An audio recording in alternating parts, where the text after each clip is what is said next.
Well,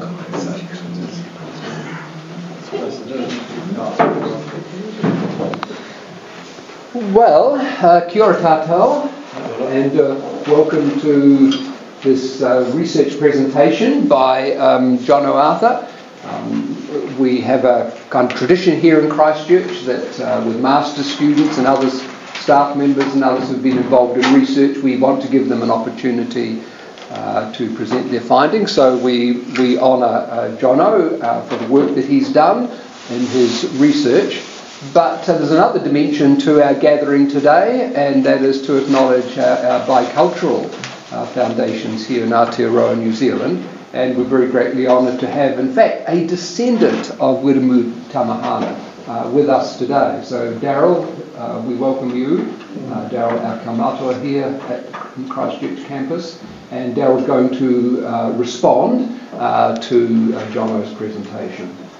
So we'll use the full hour that we've got. Unfortunately, we've got another class. We'll be queuing up to get in here before 1:15. But that's a reason to hand over to Jono now. So welcome and thank you for being here. Kia ora. Kia ora, thanks, Bob. I started this research topic on the basis of I grew up in Matamata, which is where Wiremu Tamihana had his area, and yet I'm not Maori. I grew up very Pākehā, descended from Europeans and all that sort of thing, but I had never heard of Wiremu Tamihana until I started some undergraduate church history stuff where I actually heard about him, and I thought, how is it that I've never heard of this man? There is a street named after him in Matamata. There is a town north of Matamata called Wiremu, which is named after his father. How is it that I've never heard of him? That doesn't seem right. So I started to explore the topic. I had no idea what I would really kind of find out. I knew that the expression of his Christianity was very unique and it was very different, and so I was quite intrigued. But I didn't know what my conclusion was until I actually found it, and it was quite interesting. It was very staggering. So I must apologise for my voice. It's coming back. Hopefully it'll last the entire thing, but we should be fine. So this is the Waikato, a wonderful place. A really good rugby team lives there, and some horses and stuff. It's terrific. The area of significance essentially comes back to about Te Aroha, which is the base of a big mountain, which is where Ngāti Hawa, that was their northern boundary. After Te Waharoa essentially conquested his way through that area and just kind of expanded through. He was a brilliant strategist. So the area of Ngāti Hawa, which is Tamihana's tribe, was from, as I said, the base of Te Aroha, across the Morrinsville to about Glenview area, which is Tamihiri, which is where, there you go, there. That was where Tamihana was born.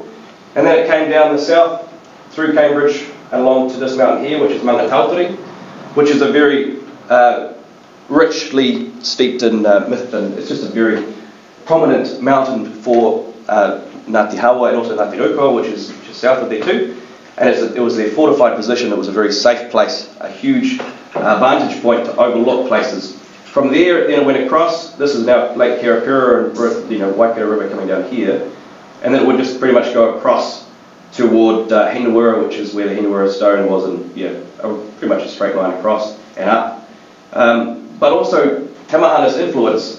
He was the rangatira of Tauranga as well. He was recognised by them as their paramount chief. So this mountain here is Mangakawa, which is a very significant one because that's where Te Waroa had his main force. That again was another fortified position, and Te Tapu, which is just above it there. But Matamata and Waharoa is about here-ish, and that is where Ngāti Hawa had their pā, which we'll see a picture of shortly. Tanapipipi Te Waharoa was his birth name. He was the second son born to Te Waharoa, which was in about the early 1800s. It's unknown exactly when, but from what we can know about Te Waharoa, the name Te Waharoa goes back to, he was named after his mother named him Te Waharoa to remind him of the debt of utu he owed his relative, Taiparautu, who was killed in Taranaki. Well, he wasn't killed, he was captured, and then he was killed and hung on the gatehouse of the Taranaki Māori, and so his mother called him Tiwahara, the gatehouse. You owe your relative a debt of utu. And so Terapipipi Tiwahara was born around about 1800s. At that time, when the Waikato was fairly secluded, I should have mentioned actually. So this is very much a swamp. These were the Waikato here, the Waihau down here, and the Piako, which ran down through here, made this area pretty much a venerable island in the sense that you couldn't really access it only through the rivers because it was just so swampy, and it was very difficult. Thus, the Europeans only got there probably in the 1830s. So it was very secluded, very isolated, which meant that when he was born, he was raised in a very traditional setting. The education he received was very much traditional Māori. He was raised to learn and to value their myths and their cultures and their spirituality, their karakia, the incantations. He was enveloped by it. That was part of his world. The Māori worldview held that the sacred was manifest, so it was manifest in all things. Whether that be so, if they are setting up a net, then they would be saying proper karakia in order to appease the gods. It's going to bless the fish. That is, it's all the process. You've got to do the right thing in order to be able to get the appropriate reaction. So he was born and raised very traditionally. He was engrossed in all that tradition and culture. That would have been a huge value. I can't talk too much about it. Anyways, because he was the son of Tiwahara, and Tiwahara was a great warrior, he would have been a great warrior. One of the interesting little things was that Māori, from an early infancy, they were embedded with this warrior attitude where a newly born child would be forced to fight for its mother's nourishment. It would be taken away from it, so forcing it to actually fight, thus instilling in the baby, in the child, a warrior attitude. So you've got this embedded into Te Pipipi from a very young age, but also because his father was such a celebrated and renowned warrior, he would have been that way as well. He's also, Te Pipipi is recognised as being present in a couple of battles in Taranaki, and one at Ngārotu, which is north of Te Awamutu, which in hindsight he probably shouldn't have done it because he made enemies with Te Whirawhiro at that point, because at the time he was looking to get utu for, again, their tribe had suffered a grievance, so they went to get utu, and he killed Te Whirawhiro's auntie, and Te Whirawhiro was the first Māori king, and so there was a bit of animosity there. The reason I put Taumata there is because that was a very significant battle that took place at this place here. It was between Ngāti Haua and Ngāti Tama, and Ngāti Tama is a Coromandel-based Māori who had fled from Ngāpuhi raids, and they'd come down into Waikato and found safe haven right about here. And they had done so in the early 1820s, but they had outlived their welcome, and Tiwahara looked to get them back out because they were a very big tribe. They apparently could mass about 1,000 plus warriors, and Ngāti Haua only 300. And so the Battle of Taumata was called the Waterloo of the South, where Tiwahara, through his brilliance as a strategist and tactician, he managed to outmaneuver and also just brilliantly, and you can find the details of this battle, and beat up Ngāti Tama so much that the bigger tribe sought terms of the smaller tribe to leave peacefully. And so he was a very triumphant warrior, and Tamata Wiwi Te Pipipi would have been present for it. So Nesbitt Brown, as we move forward, Nesbitt Brown was part of the first missionaries that came into the Matamata Waikato area. He wasn't the main one. It was Henry Williams who organised the trip, and there was John Morgan and a bunch of other guys. They came down in 1833. They visited the Matamata part, which is this part here, and they met and they talked with Tiwahara, and they talked to him about the resurrection, and apparently he was astonished when he heard this. But they made such a good impact on the Māori, the missionary had such a huge impact on them that he wanted them to come back. And so he was just petitioning them from 1833 onwards, send us a missionary, send us someone who can teach us. And Nesbitt Brown was that person. And so this here is the plains of just where the Matamata Para was. And as you can't quite see it, but just over here there's a huge dip, and there's a river that follows around. That there is a little gravesite for where Tawari, if you know New Zealand history, you might know Tawari and her Gospel of Luke. That is where she's buried there. This is still owned by Ngāti Hawa. It's a farmland, and you can, if you were to dig, you'll probably find a whole bunch of really interesting things. It dips off and there's just a swamp. So, missionary set up just south of Matamata Pa. Now they set up a mission station, and that happened in 1835 when Nesbitt Brown set up shop. What remains of that mission station is not terribly much. There's now a cowshed there and a house and some rose bushes, but apparently you can know that it was once something because there's some wild strawberries or some fruit stuff growing. In the distance you can see Mangakawa as well, which is this mountain, which is a very significant mountain. So we move on, and the purpose of what obviously this is a huge topic, 42,000 words, trying to restrict it into half an hour is very difficult, but I'm trying to restrict it into being about Māori conversion, Tamihana's faith, but then also the expression of Tamihana's faith, the kingitanga. And so the Māori conversion was obviously very fascinating. Why would Māori convert? What would drive them to accepting Christianity and either walking away from their own faith or whatever? There's a huge big question about it, and there's a lot of discussion. Some see it as just a means to an end, whereby it was very superficial, didn't have much authenticity to it. It was very much, if we get this, we will do this. So we will accept Christianity on a basis of getting stuff. So some people dismiss Māori conversion as being just a means to an end, or they see it as only happening after there is a failure of their own system, which means that their traditional atua, their traditional spirituality or their traditional culture had to have failed before Māori would accept another. And the way in which they argue this would be saying, well, ever since Captain Cook, diseases was rife and it was spreading, and there was just, the outbreak of diseases was it just killed Māori everywhere. Ever since Captain Cook landed, he was having the hugely detrimental. But what that showed Māori was that their traditional ways in which to approach diseases was heavily undermined because it failed. They couldn't actually stem it. They couldn't understand it. They couldn't get away from it because of just follow them and follow them and follow them. They thought perhaps that their traditional marae were there was a maligned atua who lived there, and that's why they're getting affected, so they would move, but then it would follow them. And so even their traditional medicines failed, or it made matters worse, and so there was potentially a failure of their own system. However, that's pretty isolated, and it doesn't quite work on a grand scheme. Anyway, another one was the thought that Māori conversion, again, wasn't much to it, there isn't much depth to it, it was just a force of colonialism, whereby Māori converted because it was part of the civilization process. So it's essentially the conversion of Māori to Christianity is really minimised and said, well, there isn't much to it. The problem with that sort of thinking is that it fails to understand the impact of missionary and the true lasting effect that they had upon Māori. At first, when Samuel Marsden rocked up, he approached the whole conversion through the process of civilised first, Christianised later, which was, he was a very popular man because he brought developments, he brought technology, he brought pigs, he brought sheep, and they flourished, and wheat, and so he was very popular throughout the land.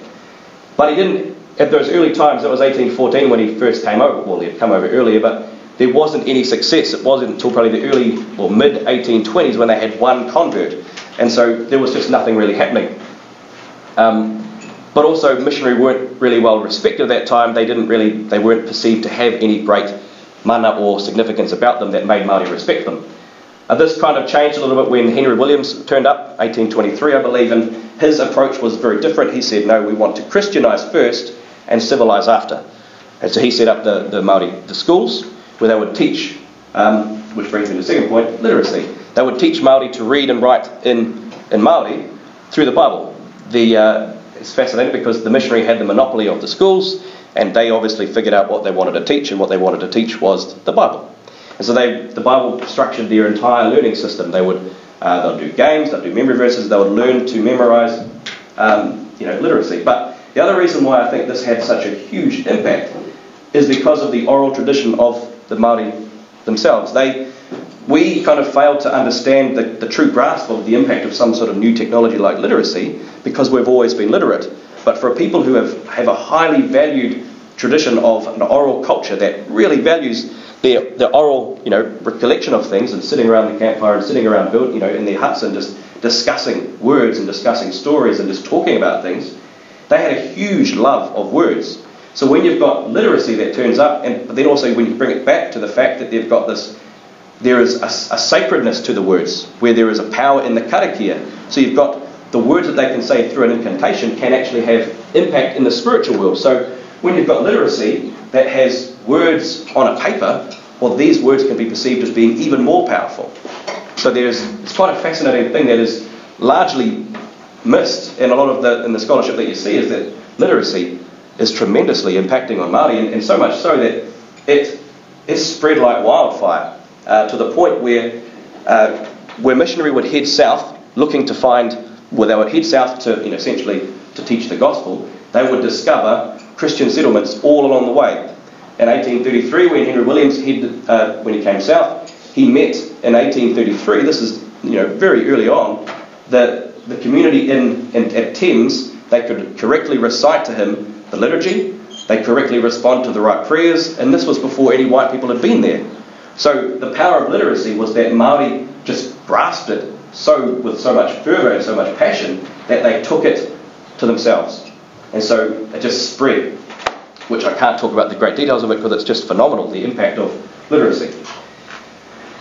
But I think it also comes back to that there is a different story. As I said, we have got an oral tradition that is very much looking at stories and looking to value those stories when they could read through the scriptures. When William Williams turns up and starts to translate the Bible en masse, and when you've got William Colenso turning up in 1835 and really printing them out, you've got an exposure to the Gospel of Luke, you've got the Gospel of Mark, you've got Deuteronomy, you've got Genesis, you've got Exodus, you've got John, you've got Acts, you've got Romans. So you've got all these books that they can now engage with. And as I said, they're learning to read in Māori first and then English, but it's always going to be the scriptures. That's the monopoly of literature in Māori. So they're just engaging the story. And it's quite commonly that Māori would associate themselves quite heavily with the Jewish culture, because it was a culture that was very much like theirs. So they had a strong affinity to it. But we have to keep moving. This is a fascinating person that I discovered midway through. This is a quote, apparently, from Te Whirawhira Patatau, who was the great high chief of the Waikato area, who once presumed to say that there is nothing in the Christian faith at variance with the esoteric beliefs of the Maori people. He himself was a high chief, as I said, the high chief of the Waikato. He did not convert to Christianity. He died in the faith of his fathers and his forebears, but he encouraged his people to convert. He said this because it comes back to the sacred manifest, the whole Maori society engaging with the spirituality. You've got a thing called a tohunga. A tohunga was a person, a member of society of tremendous value, because they were the intercessors toward the sacred. Where you've got the unknown, essentially. So they were looking to engage the spirituality and intercede on behalf of everyone else. Now, obviously, the tohunga is a priest. And so the priest would have several levels. And Te Whirawhira Patatau, because he was the high chief, because he was a descendant of the anga and other people of significance, he was a tohunga ahurewa, which is a great high priest. And so they went and they spent a lot of their time in the sacred whare-wānanga, which is the sacred house of learning, where they would dedicate their life and their study to the higher learnings, the esoteric law of Māori tradition, of Tainui, because this is Waikato. And so he would learn about the whole greater picture. It's quite fascinating because it gets into the topic of io. Now, io is, if you don't know about it, it's a very contentious topic because it's the belief, it's the understanding that Māori had a belief in a supreme being. And io is the name of that supreme being. A lot of people see this as just a post-missionary invention. It was a surprise to Sir Peter Buck. Sir Peter Buck was quite surprised that he thought, oh really? Māori have a belief in a supreme being? Well, that's news to me. Most see it as a post-missionary invention, based on when the Europeans turned up. They turned up with the Bible, they turned up with missionaries and Christianity. Thus, they brought this idea of Yahweh, of God, the supreme being. So before the Europeans, Māori didn't have any beliefs in anything like this. They were, usually just localized spirits or greater spirits, the bigger spirits of the ocean and this, all those pictures. So Io was this post-missionary invention. Others saw it as an academic creation, which took part probably at early the 19th century with a couple of guys called Alden Gorst and Percy Smith, who wrote just a whole bunch of stuff about Io and the belief that Māori had a belief in Io, which is fascinating. However, there was a lot of other people that were thinking that this was actually a genuine tradition, that they would say, I can't get into the details terribly much because of time, but you'll have people in the Tainui tradition, e.g.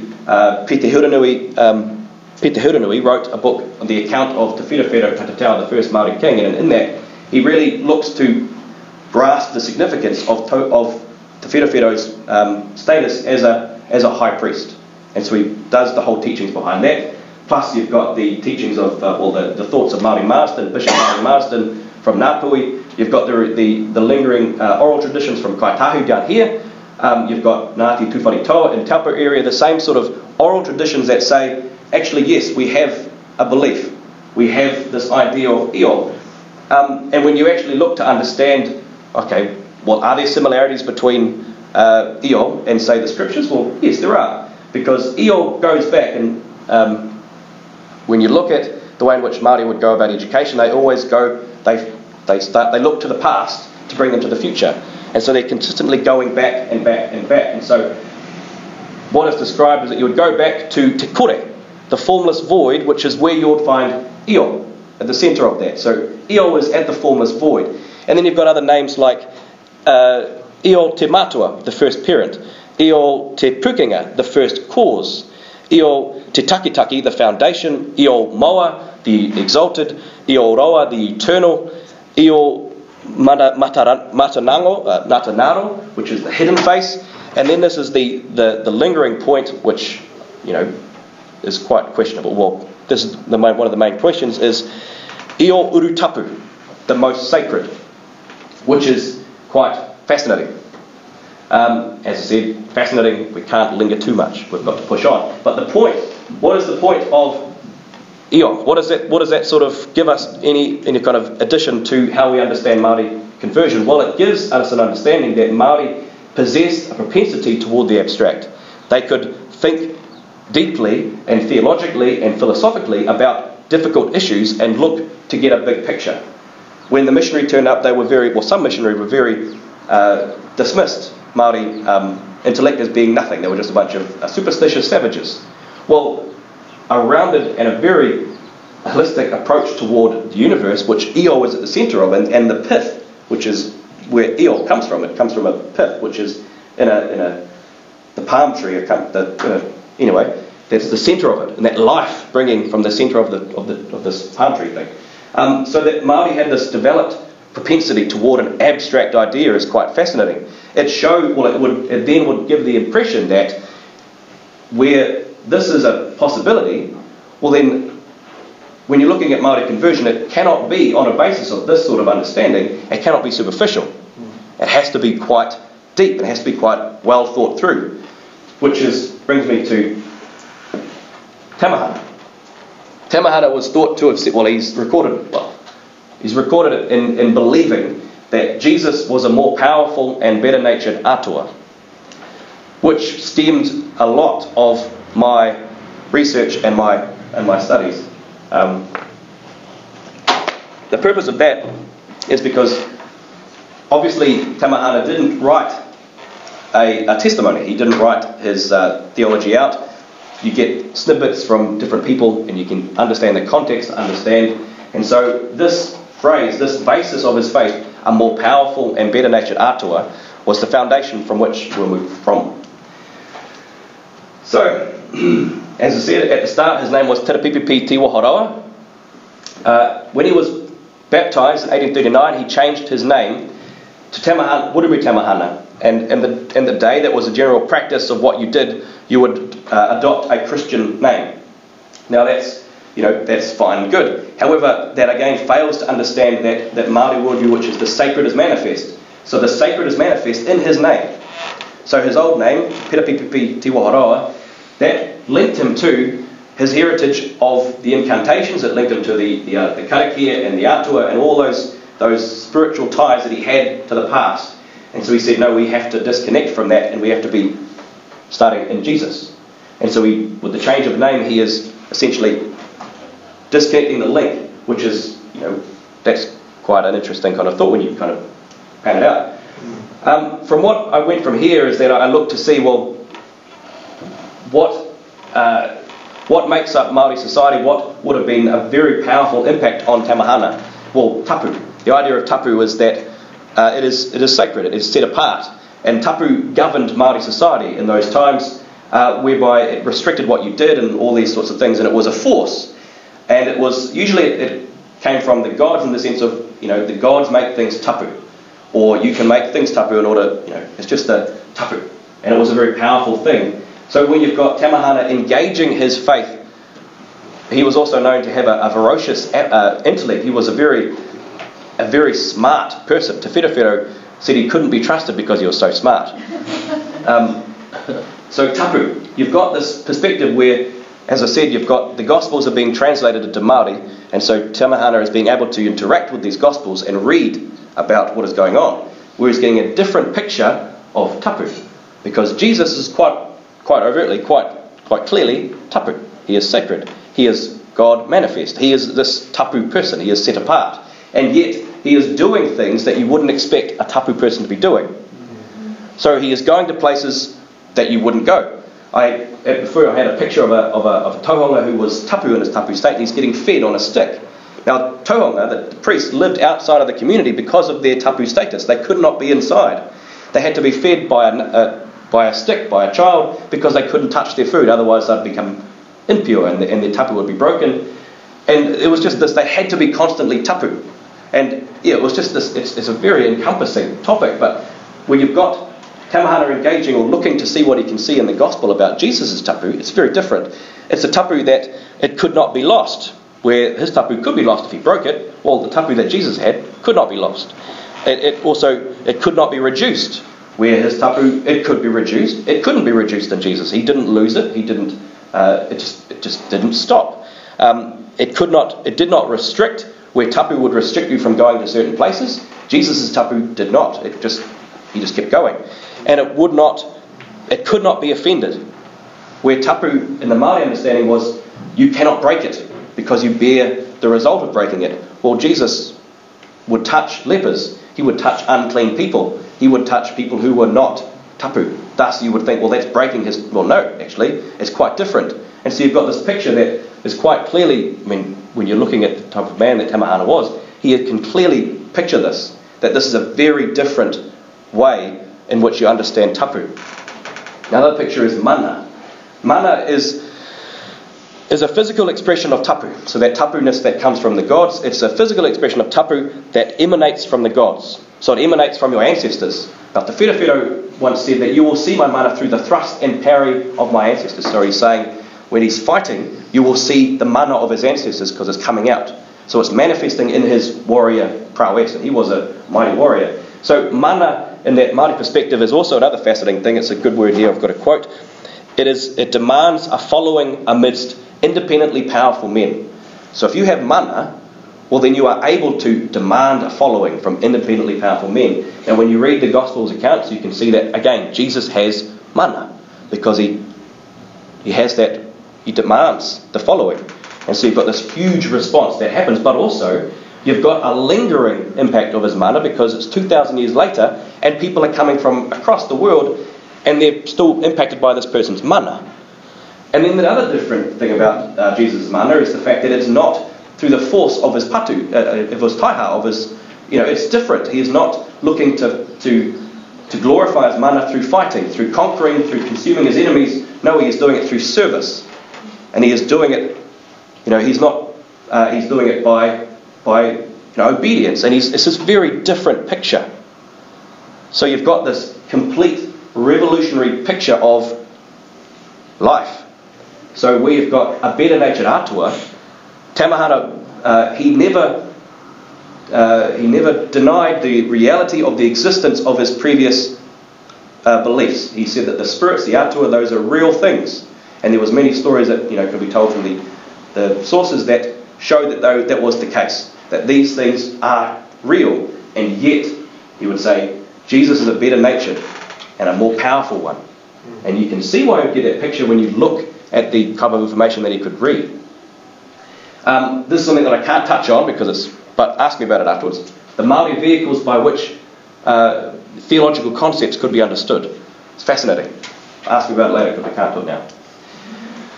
So this happened. He was first off he was confounded by a difference in 1836 when he was at war with his father against Rotorua, and he decided that he wasn't going to fight, and he transformed.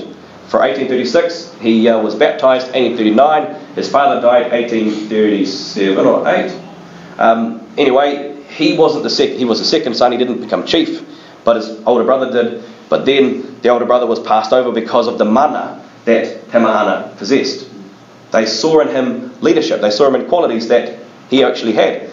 But see, the thing about him is that because he changed his name and he decided to disassociate himself from the link of his pitapiti, becoming a life that was shaped by Christ, the mana that he expressed was one that was through Christ, where it says before, the mana is an expression of your tapu that emanates from your ancestry that comes back to the gods. Now he's getting his mana from Christ. So you've got a different picture where you've got it's being expounded through his virtue and his, and let's move on. Let's say he established first a community at Te Tapiri, which is at the Matamata Pa. He established a Christian community by which Māori in Ngāti Hoa could live a Christian life. And they would gather and it would be a normal society, except it was a community that was shaped toward peace over war. So it was not fortified. And in those days, they were still at war with Rotorua, so that was quite a risky thing. That one got him into trouble because that was on the missionary land, and his tribe argued that you cannot be chief if you're living on missionary land. So he moved to Peria, which is a Maori derision from Acts 17:11, which talks about the Berean church. So Peria and Berea, that was the link. And when you look at that Acts 17:11, they searched the scriptures daily to see if these things be so. What they did at Peria was that it was a thriving community on all accounts. It was a beautiful place, just apparently a wonderful place. There was a schoolhouse, there was a boarding house, over 100 kids could go. They had maize, they had corn, they had everything. They had fruit trees, they had a post office, they had a little hospital. It was just a wonderful place, and it was a place that was shaped by an expression of Christian faith. So he outlawed a bunch of things. He said, okay, no more moko, no more adultery. We're going to, no more any of these things. It's peace. We are going to be living peacefully. We're going to be trying to express ourselves through our Christian faith. Apparently, he also had a big church that could hold up to 1,000 people, and it would have a bell, and it would ring in the morning and at night time, and it would call people to prayer. Now that's just a wonderful picture. And this was from 1846 till 1866 when it was essentially pillaged. But anyway, moving forward. So he established in 1836 a covenant of peace, where he said, I am no longer a warrior, I'm peaceful. I don't want to raise my hand. And so, he was very peaceful. He went around making peace. He made peace with Ngāti the Coromandel. He made peace with Rotorua. He went as a vehicle of peace throughout the tribes and making peace. He was also a lay preacher. He was asked to preach on a bunch of different things. He was also asked by Bishop Selwyn to go and study at St. John's College, which he politely turned him down because they told him that he couldn't smoke tobacco, and he wasn't the type of man who was going to be told, he said. So, But he was, as I said, he was a rangatira. And that comes from the fact that he had a mana that had a power over independently powerful men. And I think but it was a power that was based in his faith. He sits there, and that was his prized possession. Apparently when the picture was being taken, they asked him, hey, stand with your gun. Stand with your gun. He said, no, this is my prize. And so he was, as I said, a man of tremendous intellect. He memorized vast tracts of scripture, and he was just an amazing leader / teacher he was just, anyway, moving on. We move on to the kingatanga, which was the expression of his faith. And that's quite fascinating because a lot of people think, no, how can that be an expression of his faith? It's a political movement. Surely politics and Christianity, they don't mix. But apparently they do for Tamihana. I bring this because Tamihana never signed the Treaty of Waitangi. He was in the Waikato, neither did Te Whirawhiro, that's Tawhiao, his son, Te Whirawhiro's son. The Treaty of Waitangi, Te Whirawhiro didn't sign it because he was a high chief. He was the high chief of the Waikato. He was not asked to be a part of the conversation, so he was offended because of his high chieftain status. He didn't sign it. Tamihana didn't sign it on the basis that two things. He didn't think it was properly thought through. Māori took from 1853 till 1859 to crown a Māori king. They were given a night in which to sign the Treaty of Waitangi, so he thought that's not very good.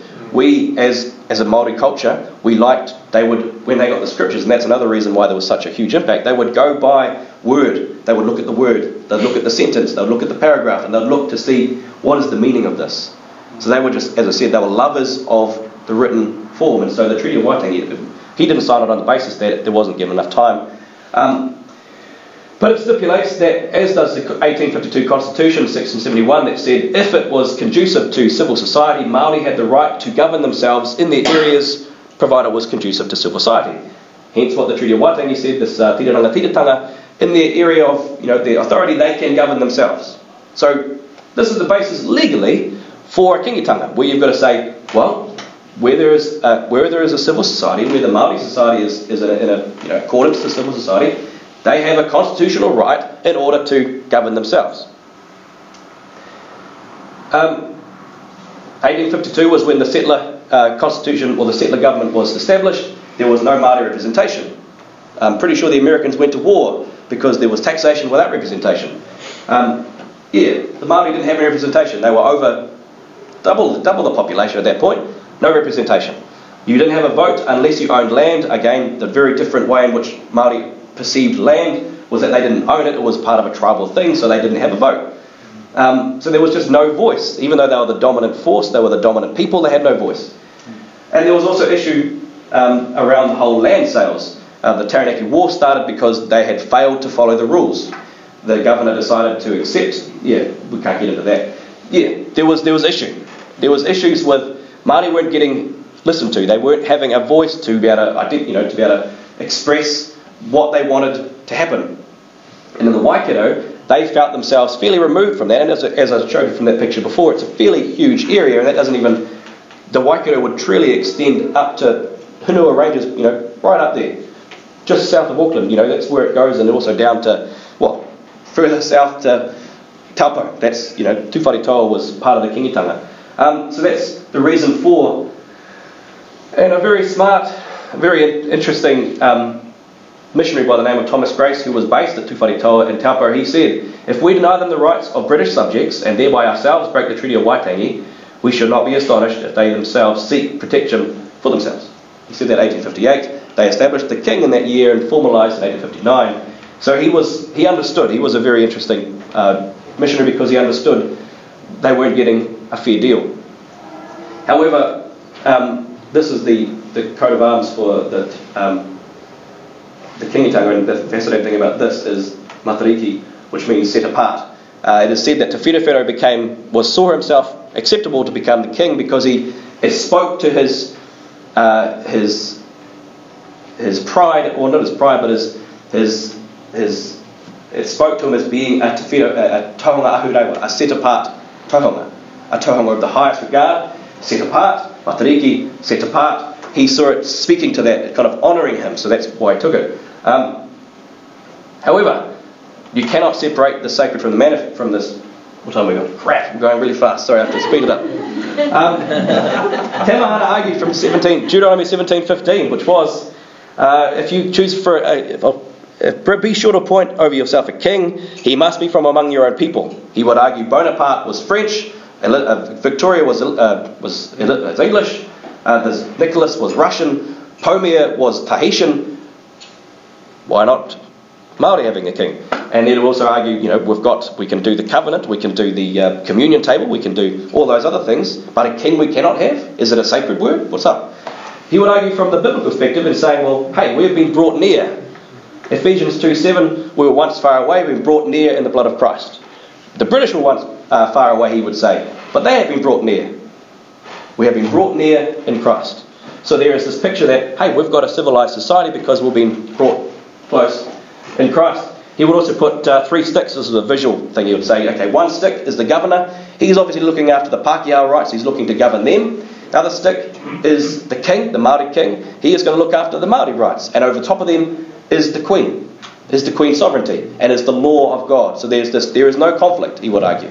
There is no reason to be upset. It's fine. As he said, as he established in Ngāti Haua, he established a runanga, which was a table of laws, which established a civil society, a forming one. They were. He would say, hey, we are children, we are learning, help us partner with us to be so. And he also saw that they were completely other. Their culture was unique. That was the main drive for him starting the kingatanga, because he sought to protect it. He saw it as being a valuable asset to their tradition, and he did not want to lose it. He saw in the future that if they do not protect it, it'll be lost.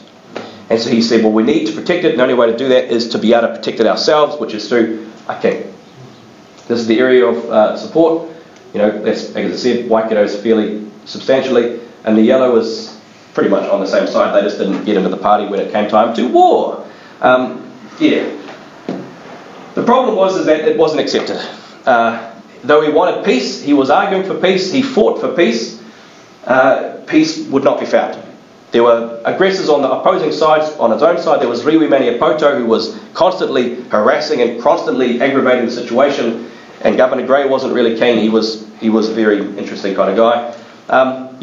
Rangiofia was where he fought for the first time. He actively picked up a gun and he commanded his men. It was a rearguard action after the British invaded an unfortified little village that was just it was the wheat basket of the Waikato, and they killed innocent people. And he was like, well, this isn't what we fought. I thought we were fighting I thought we were fighting an honourable war. But you guys are coming in on the Sabbath and you're attacking this place. I can't get into it, obviously. Anyway, he established peace in Tamihana in 1865 against the wishes of his people. Because of that, the Europeans claimed him as a rebel. His own people called him a traitor because they went against his own wishes. His impact is thus forgotten because the reason why his impact is forgotten is these 2 final points I'm going to bring in. One is that the lingering voice that has continued on since that time has not been Tamihana's, which was, let us be one people, for in Christ we are one. You've got Galatians 3, you've got John 17, let us be united. So instead of let us be one people in Christ, it is rather, we will fight you forever and ever and ever. That was Wiremu Poto at the Battle of Arakau. That is the words that linger on, instead of Tamihana's let us be one people. This is why the Wiremu Falls, where he's said to be buried. The other impact, the last point, is Tamihana was willingly critiquing his culture in order to find a healthy position that he came to by engaging Christianity. He did not do it from a European standpoint. He read to write through the European influence, but he explored his faith through a Maori faith. It was an expression of Maori faith because he established himself in a Maori setting. He was the chief. He did so in a Maori way. He willingly engaged his culture and he critiqued it from a basis of Christ, which is something we don't do. We tend to let our culture define us rather than critiquing our culture on a basis of Christ. Yes, thank you very much.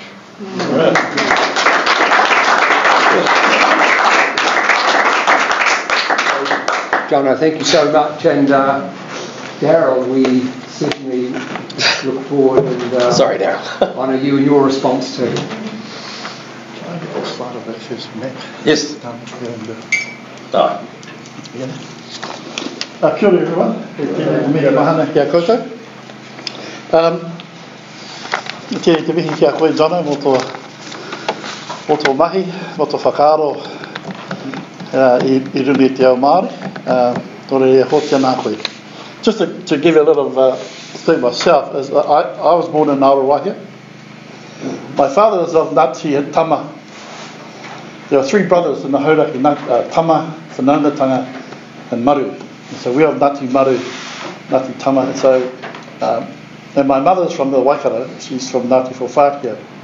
So they're both from Tainui Waka, but we both whakapapa down to Ngāti Haua. So it was really interesting hearing all these places and the themes again, Mangatautari, Aroha, and I suppose very quickly, I guess one of the things about what I enjoyed that came out of the Jono was, I guess the thing that a lot of us have sort of worked hard and struggled with is how do we embrace Christianity from a Māori worldview? And I guess when I first got converted, I began to see I said, as I read the scriptures, I began to say, that's a Māori idea, and maybe God's Māori. And I guess, like Tamihana, one of the growing up is around the marae, the oral language. They say the kai o ngā rangatira he kōrero. The food of chiefs is words, is language. And so as young people, we used to get really, with the term hoha, or brassed off or bored, because our elders used to sit around just discussing things, words and themes forever. And as kids we thought, well, who wants to sit here and listen to this, But I guess that was their education in terms of that you had to understand something and you had to give it time. And so when we'd go and visit relatives, it was very much we knew we were going for a few days. Parents take food, because we knew they were going to discuss things. And is it interesting with the Kingitanga movement, which others took around the country, that was discussed for years. But something like the treaty was kind of like, put in front of people to say, we'll sign up. Te Whiro Putatau, of course, the first Māori king. We are a direct descendant from him. And mainly his son Tāwhia was also a very powerful figure, which we see there. And I guess there's a lot of other history in there in terms of when they went down to, during the war, they went down to Ngāti Maniaposa country and Waitara and ended up with the Ho-Ho faith, which we now grow up as, it was Pai Marere. That was the name of our religion in Waikato. Pai Marere means good and peaceful. So we grew up with the bell ringing in the morning, the bell ringing at night. And it's kind of a mixture of kind of Old Testament and sort of Māori sort of stuff. And what's missing is what Tamihana had. And I imagine that Bible he held in his lap, the same Bible they used a couple of years ago when they crowned the new Māori king. And so his ancestors still anoints the king with that Bible. There's some proverbs, some prophecies of Tāwhia's that there will come a time for us as a people there, and I forget how it goes, but it's about actually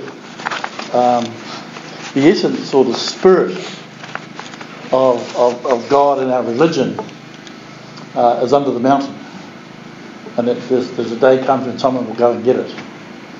And I often sort of wonder, I must go back and search that out, because I don't think anyone's gone and got it yet. I think we've got close. The whole thing about whakapapa in terms of our connection to the past, his kind of this is Tara Pipi's Waharoa's past in terms of this whakapapa. But whakapapa is also about going forward, and so Wiremu Tamihana is this new kind of connection to the future and what that embraces. I remember hearing some stories about Peria village and the marae, and some interesting comments were things like people were amazed how clean it was and the sanitation and the water, and yet no one had actually given anyone any formal teachings, because the old marae are pretty rough apparently. Yeah. But here's these new ones that are established, and all of a sudden, I suppose it's a whole different spirit, isn't it? You come from this, and you set up something new, and you set up under a different spirit, the Spirit of Christ, and you automatically begin to create a new life. And as Jono said, we grew up on Te Waharoa. Te Waharoa, the father of Tamihana, was a ferocious and fierce warrior. You know, and we were talking about it earlier on. He had some sayings about how sweet the flesh of the Arawa, and especially with their own kumara. And you know, because I actually found that waha roa was waha means mouth or gate, and roa long, you know. And I always sort of thought, oh, it was because about his kind of appetite for human flesh, so this big mouth. But of course, utu, and going back to extract utu, was a very dominant thing for Māoridom, utu. It was always connected with mana and stuff. And so for Tamihana to lay all that aside would have been just totally kind of, you know, what are you doing? You know, you're trampling over all your ancestors. You have to go and extract utu. And to say that now we no longer do that. What about mana? What about the mana of your people? And I guess the concept of rangatira. Ranga is to weave, and tira is a group. So the true quality, I suppose you like, of a rangatira is one that can weave people together and bring them together. I guess that the whole idea of also an independent group of men in their own right, not just a bunch of anybody's, you know. I also think that I really enjoyed the aspect of tapu in terms of being tapu is to be set apart. So we have these rules about being tapu. Of course, in the old days, if you were a tohunga, especially of a high ranking one, then it must be a weird sort of a life, wasn't it? Because there's a famous photo of this young girl with food on a stick feeding this tohunga because he couldn't touch anything. Obviously didn't include his mouth, but and then all of a sudden I guess that picture of Jesus who did completely opposite. So how does this work? And I guess struggling with those ideas and working through those ideas must have been some interesting conversations. And because mana is also about service. A real mana comes about serving. The concept of manakitanga, about serving others, and the first part of manakitanga is mana. So real mana is about how serving and how rangatiras do that. I guess just to finish, I found a quote of Tamihana's a few months before his death. He wrote to the General Assembly of New Zealand, and I think it sums up the sort of picture that we got here today of him and the change and conversion of that. He says, "Now, O friends, this is how I have been saved from evil, because of my constant striving to do that which is good. Ever since the introduction of Christianity onto the time of the King movement and up to the present days of darkness. After we had embraced Christianity, when my tribe sought payment, utu, for our dead who had fallen, I did not give my consent. Then I said, stop. Strive to repay in a Christian manner. Let peaceful living be the payment for my dead. They consented. I then drew all my enemies to me. They all came. Not one continued a stranger to me, but all became related to me in the bonds of Christian fellowship. Then I said, what a good payment this is for those that are dead, this living peacefully. And that's when he made a peaceful pact with Te Arawa, who were the arch enemies, who his father had fought for many years. And I guess it's really about what we're about, I suppose, isn't it? As believers, what Jesus was about, you know, the whole idea about sitting at a table for our enemies and turning the other cheek. Easy to say, but hard to do. And I imagine in the 1800s, for someone of such a renowned whakapapa, who had the mana and the voice of his people, to lay all that aside and embrace something else in such a powerful way, I think is a really good testimony to all of us. And thank you very much, Jono, for bringing this history to life. I mean, I've heard parts of it in growing up, and as becoming a believer myself, I've tried to make connections, but really look forward to kind of reading it in more depth. And I was thinking we're going to have to get you in front of our Tainui people down here to do a fuller presentation, because I think people would love it. Nō reira te rangatira, tēnā koe mo tō mahi whakaaro nui a tātou.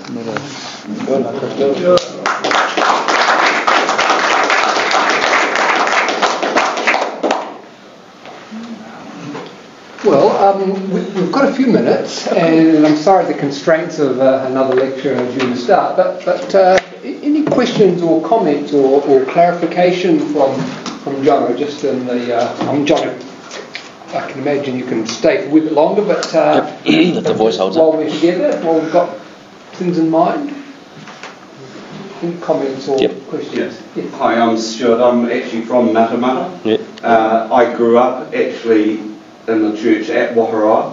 Our church actually joined with the Pa Church when they had a revival in the late 70s. So we grew from a church of about 35 people to about 150. And that was a great time. My area I grew up is in Peria, so I know the story of Tamihana well, but sorry I didn't hear the whole lecture, but that's just fantastic. I've really enjoyed, even this week I was down at Koriora, down in King Country, sitting there with the local iwi, and was able to tell a little bit of my history where during the end of the Depression, my grandmother, who was living in Tokoroa, was able to take food parcels on behalf of the church to the marae in Mangakino. So to actually learn about our collective heritage, I think we often think about the here and now rather than what has gone before, and our connection as a European and a Maori culture together. That in New Zealand we are not just Maori European, but we're actually multicultural. And I work with in a business that actually I'm the only European and everyone else is Chinese. But it's amazing what God does, and I really appreciate, Jono, what you've shared.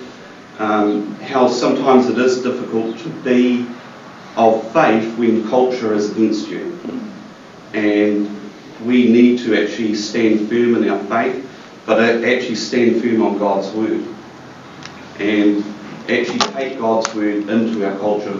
I think that expression that you said at the end, that we need to actually live and influence our culture, not let culture influence us. And I appreciate your efforts, I think, in this important turning point of New Zealand history of 200 years of the gospel. Thank you.